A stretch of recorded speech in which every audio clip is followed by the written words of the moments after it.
जिन्होंने योग सिद्धि प्राप्त की है, उनके पास जाओ। उनके पास योग रूपी अग्नि मिलेगी। वो अच्छे बुरे कर्मों के ढेर को अपनी योग रूपी अग्नि से जला देंगे। दोनों से तुम छुटकारा पा जाओगे, तो तुम्हारी आत्मा निवृत्त होगी। तब इस जीवात्मा को जीवन दान मिलेगा, नहीं तो इसी तरह से जलने की मरेगी, जलने की मरेगी, और इसके लिए कोई कुछ नहीं कर सकता। तो असली चीज यह है, हमको जानने की जरूरत है। हर एक किसी को कर्म करने का अधिकार सबको मिला। हिंदू हो, मुसलमान हो, सिख हो, ईसाई हो, छोटा बड़ा हो, पढ़ा लिखा हो, अनपढ़ हो, सबको समान रूप से भगवान की तरफ से अधिकार मिल गया। उसने अपनी तरफ से छोटे बड़े के लिए कुछ नहीं रखा, अधिकार दे दिया। अब उससे जो भी तुम जमा करो, बुरे काम करके बुरा जमा कर लो, अच्छे काम करके अच्छा जमा करो, उसका आपको कर सकता है। लेकिन अधिकार तो उसने समान रूप से बराबर दे दिया। कोई भी आदमी अच्छा से अच्छा काम कर सकता, कोई भी आदमी बुरा से बुरा काम कर सकता, और उसका वो भोगता होता। तो भगवान ने छोटे बड़े की बात नहीं रखी है, उसने तो एक अधिकार की रखी, और उसने कह दिया है ब्राह्मण हो, क्षत्रिय हो, वैश्य हो, ये हो, वो कोई हो, जो ये काम करेगा उसको ये सजा मिलेगी, ये काम करेगा उसको ये आराम मिलेगा, और ये काम छोड़ करके ये काम करेगा तो जो आत्मा जगेगी, फिर उसको मुक्ति और मोक्ष मिलेगी। तो सब कुछ आपके ऊपर निर्भर है। अब गीता रामायण पुस्तकों को मानो मत मानो, तुम उनको कहो कि बुरी है, तुम उनको कहो अच्छी है, तुम्हारे कहने से न बुरा हो जाएगा न अच्छा हो जाएगा, जो है वही रहेगा। रामायण को बुरा कहो, अच्छा कहो, गाली करो, प्रशंसा करो, वो उससे आप बोध है। कर्म क्षेत्र मायावी बाजार में कर्मों का अधिकार दिया, उसका विवरण है, उसका बखान है कि ये करना ये नहीं करना। अब तुम्हारी समझ में ना आए तो करो, मना कौन करता है? उसका भी आपका जमा हो जाएगा, तो फल तो आपको मिलेगा, उससे तो आप छूट नहीं सकते। और वो थोड़े दिन का अधिकार है कि भाई इतने 5 साल का, चलो 10 साल का, चलो 20 साल का, चलो 50 साल का, चलो 80 साल का, बाद में अधिकार ले लो। फिर आपके हाथ में अधिकार खत्म हो जाएगा, भोगोगे, फिर अधिकार नहीं रहेगा। बड़ा भारी कर्मों का राज है, और बिना योगियों के, सिद्ध पुरुषों के, ज्ञानी पुरुषों के इसको कोई समझा नहीं सकता। हम लोग इस समझ और शिक्षा से लाखों को दूर चले गए, और मायावी बाजार में दांत निकाल करके रो रहे, चारों तरफ चिल्ला रहे। वो उस पर खींचता है, वो उस पर खींचता है, वो उसको बुरा कहता है, उसको बुरा कहता है, वो उसको मार रहा, उसको मार रहा। लेकिन काम किसी का सिद्ध होने वाला नहीं है, काम किसी का पूरा होने वाला नहीं, इच्छा किसी की पूरी होने वाली नहीं है, संतुष्टि इससे होने वाली किसी को नहीं है। कुछ भी कर लो आप। तो ये मायावी बाजार, जो माया अपना जाल चारों तरफ बिछाकर और ठग लेती है, तो आप लोग ठग गए। ये बचत महापुरुषों के समीप जाकर जब आपको संदेश मिलेगा, तो ये मालूम होगा कि वास्तव में हम लोग लुट गए, हमारे पास कुछ भी रह नहीं गया। ना कोई शारीरिक शक्ति है, ना कोई मानसिक, ना कोई बुद्धि का ज्ञान है, ना आत्म शक्ति, ना वाणी की शक्ति, ना सुनने की शक्ति, ना देखने की। इस सब से छीड़ हो चुके हो, और इंद्रियों के जितने भी सुराख दरवाजे हैं, सब ये दुर्गंध पूर्ण हो गए। क्या आपकी समझ में आएगा? कुछ नहीं आएगा। इसलिए जब महात्माओं की शिक्षाएं लोगों को जगह जगह, गांव गांव, स्थानों स्थानों पर, तीर्थों तीर्थों में मिलती रहती थी, तो लोग सावधान रहते हैं, अच्छाई बुराई को समझ, और कर्मों पर, अच्छे कर्मों पर और सात्विक सेवा पर विश्वास करते और भगवान पर भी विश्वास करते। लेकिन अब तो ये सब खत्म कर दिया गया, कहीं कुछ नहीं है, बस खाली एक ही मत, पेट भरो। तो वो भी अगर मान लो पेट भरो, ठीक है पेट भर लो, लेकिन जो कर्म है लिया दिया वो तो आपको देना पड़ेगा।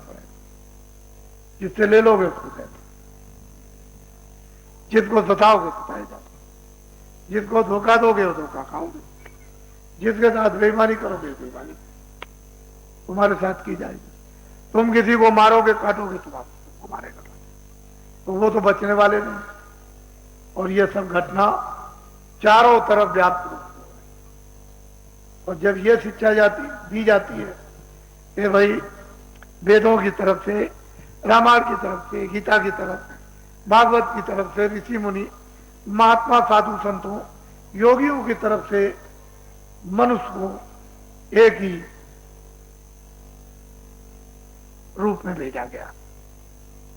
वहां कोई दूसरा ज्ञान दूसरे के लिए नहीं। ये सब लोग अज्ञान में जल रहे, कुछ ज्ञान नहीं, देख नहीं सकते थे, पहचान नहीं सकते, कोई जाति नहीं थी, अच्छे बुरे काम का कोई मसला नहीं, कुछ नहीं, चाहे ब्राह्मण हो, चाहे क्षत्रिय हो, चाहे वो और कोई हो, मुसलमान हो, अज्ञान में सब पैदा हुए एक ही रूप से।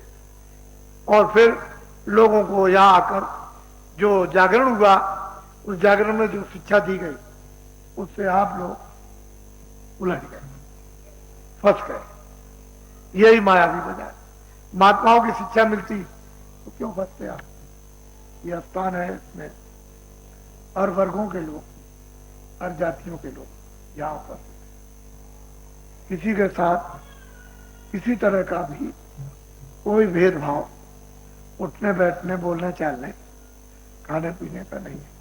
लेकिन जब तुम चोरी करोगे, किसी को धोखा दोगे, किसी को गाली दोगे, तो ये तो बात मना की जाएगी कि मनुष्य का काम है। मनुष्य का काम प्रेम करने, सेवा करने का, सेवा लेने का और सेवा देने का, एक दूसरे को सुख पहुंचाना हो, एक दूसरे से सुख प्राप्त करना, शांति प्राप्त करना, दूसरे को ज्ञान देना, दूसरे से ज्ञान प्राप्त करना।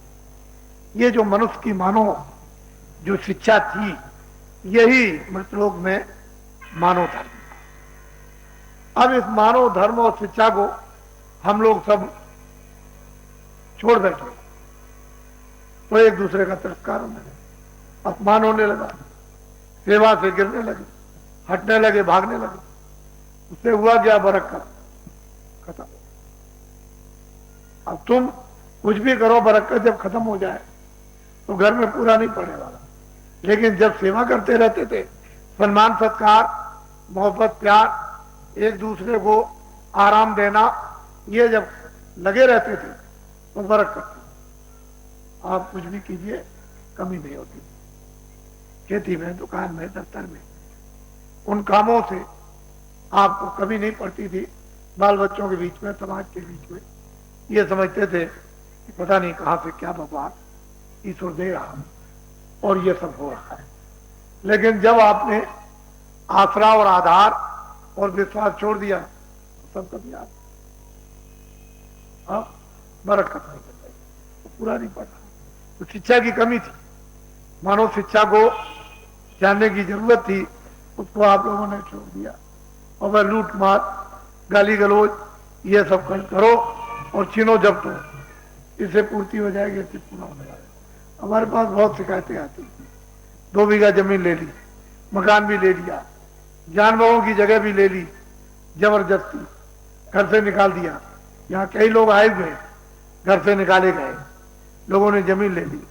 अरे भाई प्रारब्ध है, वो अपनी प्रारब्ध लेकर यहाँ आ गया, यहाँ से दूसरी जगह चला जाएगा, प्रारब्ध चली जाएगी, तीसरी जगह गया, उसका जितना समय है वो पूरा हो गया और तुम्हारा भी समय वहां पूरा हो गया। ये तो भ्रांतिक यानी मतलब यह है कि तुम्हारी तृष्णा थी कि जमीन मकान जानवरों की जगह ले ली, लेकिन तुमको भी छोड़ के जा, और वो तो छोड़ दिया, वो जहां जाएगा वहां से चला जाए, तुम्हारा भी गया उसका भी चला, न तुम सुखी न वो सुखी। तो ये सब चीजें नहीं थी। एक ईमानदारी थी, एक मानवता थी, मानवता का एक ज्ञान था, और फिर संतोष था, धैर्य, विवेक, विचार था। तो आदमी उससे अपने आप को संभाला रहता था और समाज परिवार सुचारू रूप से चलता। लेकिन जब ये सब खंडबंदी हो गई तो खत्म, अब सब चिल्ला रहे थे। एक बात से रोना धोना हो तो कहा भी जाए, नाना उस समाज में, उस घर में, उस परिवार में, बच्चों के द्वारा, बच्चियों के द्वारा, पिता पति पत्नी के द्वारा, पिता पुत्र के द्वारा, अड़ोस पड़ोस के द्वारा, एक झंझट, अनेक रास्ते खुलते। वही आकर के जब आप पहुंचोगे तो वो रास्ते खत्म हो गए तो चले जाओ, कुछ मिले जुलेगा नहीं, तो अंत में फिर वही लौट करके आना पड़ेगा। तो ऐसी मेहनत, परिश्रम और समय जो व्यर्थ निकल जाए, चला जाए, फायदा क्या है? कुछ नहीं। तो अपनी जगह पर आओ और महात्माओं की फिर से मानव शिक्षा, मानवता और आध्यात्मिक धर्म को फिर से उसको ग्रहण करो। जब ये फिर पुनः सूत्रपात, मानव की शिक्षा, मानव धर्म, अध्यात्मवाद के ये शुरू हो जाएंगे तो फिर अपनी जगह पर लौट करके लोगों को सुख शांति, समृद्धि, खुशहाली, संतुष्टि, एक दूसरे से मोहब्बत और प्यार मिलेगा। हमने भी समय देखा था, छोटी छोटी जातियों के लोग थे, गांव के बाहर भंगी रहता, भाई तुम्हारे पास खाना पीना बच्चों के लिए है? तो कहते थे सब कुछ है, हम सबके घर से ले आए, सबके खेतों से ले आए, हमारे पास बहुत है, कोई कमी नहीं, मालिक की दया। वो भी मतलब ये उसकी दया समझता था। और आज सबके बीच में बैठ गए और सब लोग कहते हो कुछ नहीं। तो मालूम ऐसा होता है कि आपने अपने अपने सभी कामों को छोड़कर भगवान का विश्वास खत्म कर, मानवता को खत्म कर, और पशुता, जब आपने रास्ता अपना लिया तो बुद्धि का ज्ञान खत्म हो गया। अब किसी को मारो, किसी को खाओ, किसी को लूटो, अब वो मनुष्यता की बात नहीं रही। और ये आप इरादा भी आप छोड़ दीजिए कि जो रास्ता लोगों ने अपनाया उससे हमको सुख शांति खुशहाली मिलेगी, कभी नहीं। ढिंढोरा पिटता रहेगा वो तो, खाल जब खड़ी कर दीजिए तो उसमें लकड़ी मारिए तो आवाज तो होगी, तो वो ढिंढोरा पिट रहा, बाकी होने वाला कुछ नहीं। फिर अपनी जगह पर लौट के आना होगा। तो ये आश्रम एक दिन दो दिन का तो है नहीं। कृष्णानगर में आश्रम था, वो 53 में उसकी शुरुआत हुई थी और इसकी शुरुआत 64 में हो गई। यहां ये 64 से चल रहा, तो काफी समय हो गया, एक दो दिन। ठीक है, आप लोग नहीं आए होंगे इसलिए आपने सोचा होगा कि बाबा जी का कहा, लेकिन कोई हिंदू मुसलमान या छोटा बड़ा ब्राह्मण क्षत्रिय वैश्य या कोई हरिजन या अन्य कोई जाति का ये नहीं कह सकता है कि किसी भी मनुष्य की कोई बुराई की जाती। कोई आदमी इसमें मीन मेक और दखलंदाजी नहीं कर सकता। यहां इस तरह की समान मानवता की शिक्षा और अध्यात्मवाद है। अब यह जरूरी है कि बीमार उसे उपाय बताया जाएगा। उपाय का मतलब परहेज। तो परहेज बताने वाला कोई आपके साथ में अन्याय तो नहीं करता, उसकी तो ये इच्छा है कि अपने परहेज बता दिया और परहेज के साथ ये दवा दे दी, तो परहेज भी कर लो, दवा भी खा लो, तो तुम अच्छे हो जाओगे। उसकी तो अंदर में आंतरिक इच्छा यह है कि मरीज परहेज और दवा खाकर अच्छा हो जाए। तो महात्माओं की इच्छा यह है कि ये परहेज है और ये दवा है, इसको सेवन करो और ठीक हो जाओ और तुम मनुष्य हो जाओ, मानव धर्म अपना लो, मनुष्य की शिक्षा मिल जाए, तो फिर अध्यात्म भाव ये अंकुर तुम में जाग जाए और तुम अपनी आत्मा का कल्याण करो। तो हमने तो किसी के साथ अभी तक कोई भेदभाव रखा नहीं, जो भी आया उसको बहुत सुगम, बहुत सीधा मनुष्य मंदिर में आत्मा के जगाने का मार्ग, रास्ता गोपनीय है और आत्मा परमात्मा का भेद उसको बताया। और जो लोग लग गए करने लगे उनको मिलने लगा,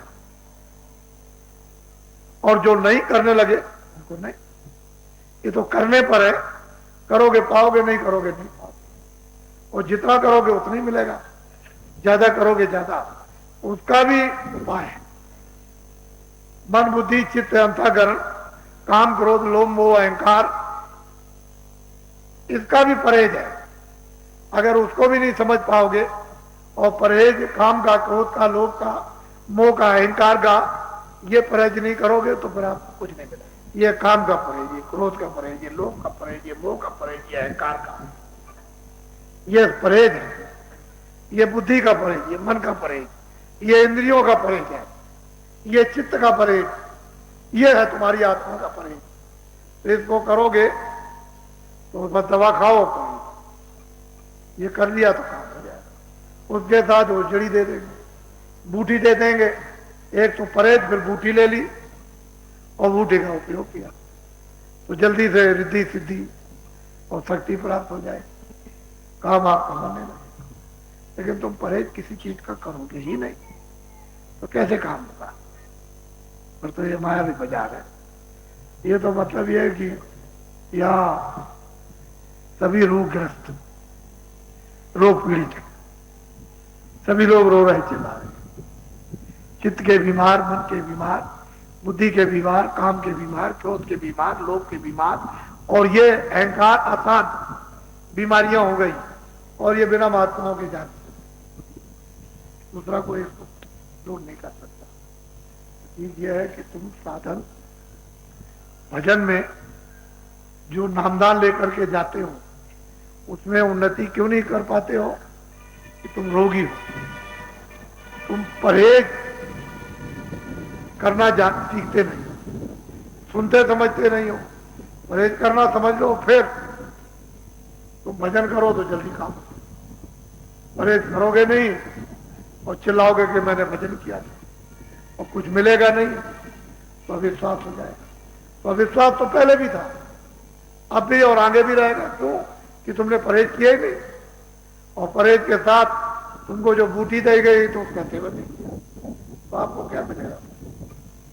ये बहुत बड़ी स्त्री बहुत गलती करते हैं। और एक दिन के सत्संग में या 2 दिन के सत्संग में या 2 घंटे के सत्संग में क्या होने वाला? आपके क्षेत्र में गए, 2 घंटे का कार्यक्रम हुआ, वहां लाखों की भीड़ हुई, 50,000 की भीड़ हुई या 2 लाख की भीड़ हो गई। उसके बाद 2 घंटे में सब बातें समझानी तो आप क्या क्या समझ लेंगे और क्या क्या चीज पकड़ेंगे? थोड़ा सा जैसे आदमी को प्यास लगती है तो साधन पानी के लिए जुटाना पड़ता है। ये तो कुएं के पास जाओ, घड़ा भर के ले आओ, नल लगवा लो, उसमें से भर के वो साधन तो जुटाने ही पड़ेंगे।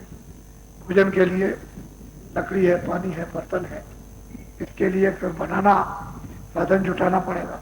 ऐसे ही भजन के लिए, आत्मसिद्धि के लिए, आत्मशक्ति के लिए वो साधन जुटाने की जरूरत पड़ती है। और वो आपने समझा, नामदान तो ले लिया, ये भी कह दिया, लोगों ने समझाया कि भाई आप तो नामदान ले आए, कह लगे नामदान तो मैं ले आया, बाबा जी की फोटो भी लगा ली, लेकिन जो अंतर में गोपनीय जो भेद बताया था मालिक का, वो तो फोटो लगाई नहीं, बाबा जी की फोटो लगा दी। फिर पूछा कि भजन ध्यान, कह लगे वो तो किया नहीं, जरूर बाबा जी की लगा दी। और नामदान लेकर आए और नामदान लेकर के आ गए, फोटो भी लगा दी। लेकिन किया कुछ नहीं, परहेज नहीं हुआ, खराब हो गई। तो लोगों ने धिक्कारा, कहा अरे तुम इतने दिन हो गए, तुम्हारा समय नष्ट हो गया और ये समय सब तुम्हारा चला गया, आप कुछ नहीं, और तुम जाने वाले हो और जाने का समय आ गया।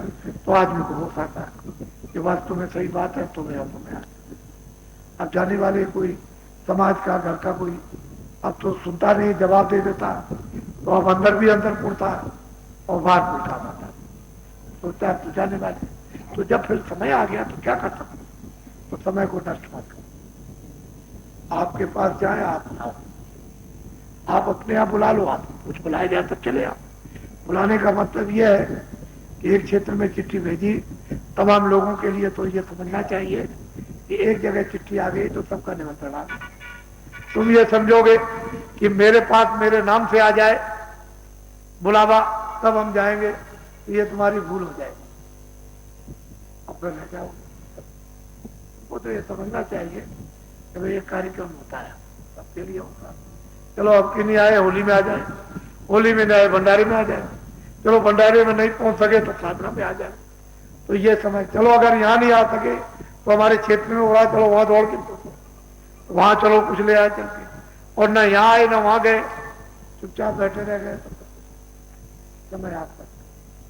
ये बड़ी सतर्कता है, तब आपको ये पता चलेगा कि परहेज क्या चीज है। जब परहेज समझ जाओगे तो जड़ी सेवन कर लोगे, फिर वो मर्ज निकल जाएगा, रोग दोग निकल जाएंगे, मन की, बुद्धि की, चित्त की, काम की, क्रोध की, लोभ की, मोह अहंकार की जब बीमारी निकल जाएगी तो तुम स्वस्थ हो जाए, फिर मजा कर। जैसे कि पैसे रह गए और बात ऐसे समय कर। तो इन दिनों में ऐसा मत समझना कि 2 ही टाइम सत्संग होगा, ऐसा भी समझना कि जब ऐलान होगा तो कोई दूर तो हो नहीं, फट फौरन कहा कि आधे घंटे के अंदर में हाल के अंदर आ जाओ, तो फौरन मत निकले और हाल मत कर। तो ऐसा नहीं है कि मतलब सुबह ही शाम होगा, बीच में कभी भी आपको बुलाया जा सके और कुछ ना कुछ आपको दे दिया जाए। तो इसके लिए हमेशा होशियार रहना। मैं ये नहीं कहता कि आप मथुरा मत जाओ। कुछ लोग आते हैं इच्छा करके कि चलो भाई बाबा जी की बात भी सुनेंगे और मथुरा नहीं गए, मथुरा भी देख आएंगे, तो देख आओ। तो वो तो मतलब ये 1 दिन 2 दिन देख आइए आप। मान लो कि सुबह गए शाम को हाजिर हो गए, चलो मतलब है देख करके लौटे आए, दूसरे दिन तो रहो। तो मैं मना थोड़ी करता हूँ कि आप मथुरा मत जाओ, इच्छा है आपकी देख आओ, लेकिन आ जाओ, जिस काम के लिए आए वो काम होना चाहिए आप। और फिर आए और लौट के चले गए तो उधर का भी कुछ नहीं हुआ, इधर का भी। कल लौट गए, बाबा जी से नामदान लेने गए थे कि भगवान का भजन करेंगे, और वहां 7 दिन तक भंडारे में, या मतलब यह कि 5 दिन तक होली में वहां रहे और साधना सेवन में, और नामदान नहीं मिला, और नामदान यहाँ रोज होता रहा। तो इसके माने आपने बड़ी भारी गलती की, कि आपके सिर पर भारी पापों का बोझा आ गिरा कि आप ऐसी चीज से वंचित रहे, और जिस काम के लिए आए वो निश्चित ही उससे रह गए। तो ये आपके ऊपर की बात है। जो बांटने वाला वो तो बांटता ही है, वो तो आपको देगा ही। तो इसलिए यहाँ आप आए हुए हो कि हमारा मन, हमारी बुद्धि, हमारा चित्त, हमारा शरीर, हमारी आंखें, हमारे कान, हमारी वाणी, हमारा मन, ये हमारा कुछ है शुद्ध, कुछ पवित्र हो, तो उसका महात्मा कुछ ना कुछ उपाय रखे। अब ऐसा करो, यहाँ सब लोग बैठेंगे तो तुम सबके बैठने के लिए सबका पुण्य लो, थोड़ा थोड़ा ले लो, झाड़ू लगाओ, तो सब लोग बैठेंगे आकर के, तो जरा जरा सब पुण्य आ जाएगा। जब सबका पुण्य आएगा तो एक जमा हो जाएगा, ढेर हो जाएगा, तो एक साफ कर दिया। चलो किसी ने कहा चलो पानी पिलाएंगे, तो पानी पिलाने लगे। इस तरह की भांत भांत की पुण्य को सार्वजनिक सबके लिए सेवाएं होती हैं, अपनी अपनी यथाशक्ति के अनुसार सब लोग थोड़ी थोड़ी सेवा सबकी करते हैं, तो उसमें पुण्य से मन शुद्ध होता है, इंद्रिया शुद्ध होती है, बुद्धि शुद्ध होती है। और फिर जब आप नामदान पाओगे, भजन करोगे, तो भजन में मन लग जाएगा, बुद्धि और चित्त लग जाएगी, तो फिर आपको आंत लेंगे। आपको वो शक्ति और ज्ञान जो अलौकिक है, अवचनीय है, जो कृपा द्वारा ही पाया जाता है, ऐसे पैसों से नहीं मिलता। लोग समझते होंगे कि शायद पैसे बांट दिए जाए तो मिल जाएगा, पैसे। इसलिए बहुत से लोग इस माया नगरी में अमूलक वस्तु से वंचित रह जाते हैं और महात्मा सबको सार्वजनिक मानव आत्माओं को देना चाहिए। उनकी तरफ से किसी तरह का भी किसी के लिए कोई परहेज नहीं होता है। वो तो यही समझते हैं कि एक घड़ी आधी घड़ी, आधी में पुनः, अरे किसी भी घड़ी में उसका भला हो जाए, वो हमेशा ये विचार करते रहते हैं और आप इसको समझते हैं, इसलिए यहाँ रह जाते हैं। तो यहाँ सच्चा रास्ता मिलेगा, सच्चा भेद मिलेगा, सच्चा नाम मिलेगा, सच्ची उपासना मिलेगी, सच्चा दरवाजा मिलेगा, सच्ची जुक्ति मिलेगी।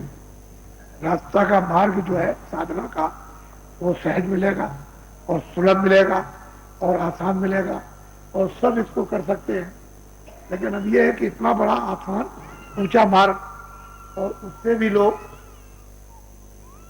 धर्म स्थलों पर वंचित रह जाए तो उन्होंने खोजा नहीं। अगर वो खोजते, जगह जगह जाते कि हमको सत्य वस्तु मिले जो हमारी सच्ची आत्मा, तो कहीं ना कहीं आपको मिल जाए। तो इधर उधर चक्कर मारा और लौट के चले गए। पूछा कि भाई मथुरा वृंदावन गोकुल बरसाना हुआ है, चले गए घूमने आए। जिस काम के लिए आपको यहाँ आना आए थे वो तो काम कुछ हुआ नहीं, लौट के चले गए। ऐसे कितने बार लोग कितने आए और चले गए कुछ नहीं। तो इसलिए तीर्थों में जाओ तो उन महापुरुषों की तलाश और खोज करो जिससे कि मनुष्य मंदिर में आत्मा का सच्चा भेद भगवान का मिल जाए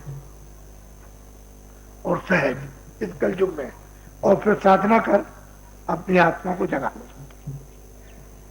तो जीवन में जो ज्ञान प्राप्त करोगे अलौकिक, वही तो लिखोगे। और जब आप लिखोगे तो किताबों में देखोगे कि ये तो औरों ने भी देखा था, हम भी देख रहे हैं, औरों ने भी पाया, हम भी पा रहे, और भी मुक्त हुए, हम भी मुक्त हो गए, तो लोगों को ये विश्वास हो जाता है पीछे की बात पर। और अब भी और आगे भी आएंगे। तो जो नए लोग आए हुए हैं, कल से कुछ जल्दी कर रहे थे स्त्री को कि नामदान मिल जाए, तो आज का दिन बड़ा अच्छा है, क्योंकि इसीलिए 1 अगस्त से और 6 अगस्त तक इस 79 में ये साधना कार्यक्रम रखा गया और ये 6 तारीख तक चलेगा। तो आज नामदान का बड़ा अच्छा दिन है, अच्छी घड़ियां है। ऐसे ही इंतजार करना चाहिए कि अच्छी घड़ियों में नामदान मिले, उसका असर भी होता है, उसका लाभ भी होता है और दया भी होती है। फिर उन घड़ियों में आप प्रारब्ध पुण्य सहयोग देता है। ऐसी घड़ियों की इंतजारी रखनी चाहिए। जो लोग इंतजार करते हैं वो फिर ठीक होते हैं। तो मैं नामदान अभी आपको दिए देता हूं। इस नामदान के पहले कुछ ऐसी चीजें वर्जित हैं, यानी परहेज में आएंगी। एक तो शाकाहारी रहो, जितने अनाज है वो खाओ, जितने फल है उसको खाओ, दूध घी को जितने बार चाहो खाओ, लेकिन शाकाहारी रहो। तभी ये सुलभ और सहज आत्मसिद्धि की साधना भगवान दर्शन की कर सकते हो। अगर आप परहेज नहीं करोगे तो नहीं कुछ होगा, एक बात। दूसरी बात यह है कि मैं तो बीड़ी पीता नहीं, मैंने तो कभी बीड़ी पी नहीं है, एक बात। कोई सिगरेट, कोई गांजा, भांग मैंने तो पिया नहीं। ये जरूर है कि बीड़ी, तंबाकू, सिगरेट आप पी सकते हो और छोड़ना चाहो तो छोड़ सकते हो, लेकिन ऐसा कोई नशा मत करो इसके अलावा कि जो बुद्धि को खत्म कर दे और तुरंत बुद्धि को पशु बना दे। ऐसा नशा करोगे तो ये साधन नहीं हो सकता। फिर आपकी कल्याण। फिर जब बुद्धि के उस नशे में, यानी बुद्धि नष्ट में चले जाओगे तो फिर सब पशु कार्य हो जाएगा और उसमें ये साधना नहीं होगी। इसलिए अभी तक तो जो आपने किया है वो तो आपने कर लिया, उससे तो कुछ मिलने वाला नहीं, सिवाय नुकसान के। फायदा उससे मिलेगा और अब आपको बंद कर देना चाहिए। अब वो काम करना चाहिए जिससे आगे हमारा जो समय बचा है, प्रारब्ध हमारी बची हुई है, तो कुछ लाभ होगा। नुकसान तो हो ही गया, लेकिन लाभ वाला काम करना चाहिए। तो कुछ परहेज है, बाकी तो कोई परहेज नहीं। कोई कपड़े चाहिए, खाना खाओ, बच्चों की सेवा करो, दफ्तर का काम करो, खेती का काम करो, दुकान का काम करो, आए गए का सत्कार करो, समझ गए। सो भी रात को, लेकिन यह है कि तुम 1 घंटा समय बचाकर, मनुष्य मंदिर है, इसमें सच्चे भगवान का मन है। जब इसका दरवाजा खुल जाएगा तो रास्ता, सड़क मिलेगी। वो नाम की सड़क है, वो शब्द की सड़क है। उस सड़क पर जब खड़े होगे तब तुमको होश आ जाएगा। उधर अंधकार नहीं है, ना सूरज उधर निकलता है ना डूबता है, ना उधर सुबह होती है ना उधर रात होती है। उधर तो मतलब यह है कि प्रकाश ही प्रकाश है। तो नाम और शब्द है एक ही, लेकिन दोनों में प्रकाश है। दोनों एक ही है, शब्द उसी को नाम कहते हैं, उसी को शब्द कहते हैं, उसी को बाजा कहते हैं। उसमें तो ये मनुष्य मंदिर में 24 घंटे वो बज रहे हैं। लेकिन जब तुम बहरे हो गए, आंखें अंधे हो गए, तो तुमको सुनाई क्या देगा? वो तो आदमी बहरा हो गया, अंधा हो गया। कितने जुग जुग बीत गए, तब तो तुम बहरे अंधे। अब कोई ऐसा मिले जो तुम्हारी आंख को कान खोले, ये बहरापन, अंधापन खत्म कर दे, तो होश आ जाए। सुनने का भी होते हैं, तभी तो तुमको आध्यात्मिक वाणी जब सुनने को मिले, आध्यात्मिक सुंदरता, तभी तो तुमको होश आएगा। अपनी आत्मा का नहीं तो क्या होश आ सकता? कुछ नहीं आ सकता। तो आप सावधान हो। जो पुराने लोग हैं, कभी कभी वो भी गलती करते हैं, कभी आगे कर दिया, कभी पीछे कर दिया, या किसी को भ्रम हुआ उसने आगे पीछे करा दिया। कभी कभी ऐसा हुआ कि आज करेंगे कल कर लेंगे, आज नहीं, चलो 1 महीने में अगले महीने में पूरा कर लेंगे, चलो अगले महीने में 6 महीने में पूरा करेंगे, चलो अगले साल करेंगे। तो महीना भी गया और 6 महीने और साल निकल, कुछ नहीं हुआ, ना भजन हुआ, ना ध्यान हुआ, समय निकल गया। तो ऐसा भी हो जाता है, संग दोष है। अच्छा संग मिल गया, भजनानंदियों का, जो भजन नहीं करते उनका संग मिल गया, भजन छूट गया, फिर कुसंग में फंस गया। ये भी बहुत परहेजी है, इसको भी ठीक करना, इससे भी परहेज करना। अच्छे लोगों का संग हो और बुरे लोगों का छूट जाए। आपको सब चीजों पर थोड़ा बहुत निगरानी, सत्संग वचनों के अनुसार रखनी पड़ेगी। विचार अपना स्थिर बनाना पड़ेगा। पहले आप नामदान ले लो। जो भगवान का नाम मैं बोलूंगा, सब लोग एक आवाज में बोलेंगे और फिर से पुराने नाम को दोहराएंगे। जो नए हैं वो सबके साथ एक आवाज में बोलेंगे, कोई आगे पीछे नहीं। जो नाम मैं बोलता जाऊंगा, आप बोलते जाना। जब मैं चुप हो जाऊंगा तो आप नहीं चुप हो जाना। इसी को कहते हैं दीक्षा, इसी को मंत्र कहते हैं। ये कान फूकना। लेकिन जिस तरह से आप समझते हो कि कान फूका जाता है, कान फूकने का मतलब असल में अर्थ तो सही है, लेकिन आपके विचार उल्टे हो गए। वो कहते थे कपड़ा डाल दिया और मंत्र दिया गया उसके कान में, और मंत्र देते ही समय घंटा बजता था, बाजे बजाते थे लोग, ये दिया जाता था। अब उसमें आपको कोई मंत्र समझ में नहीं आया, पूछा भाई क्या मंत्र दिया था, कह लगे वो तो हमने सुन नहीं पाया।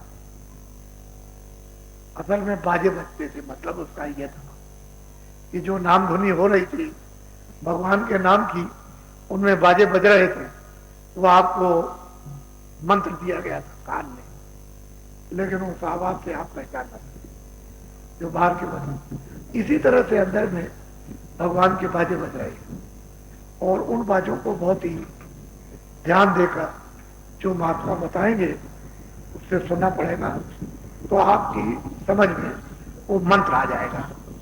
और ध्यान नहीं दोगे तो मंत्र भी समझ में नहीं आएगा और बाजों का अर्थ भी समझ में नहीं आएगा, और बाजों का जो ज्ञान है वो भी समझ में नहीं आएगा। तो ये नामदान है, सबका निचोड़ नामदान, ये सर्वोपरि दान है। इसको लीजिए आप, जो जो भगवान का नाम बोलेंगे सब लोग एक साथ एक आवाज बोलना हो जाएंगे। बोलो जय गुरुदेव।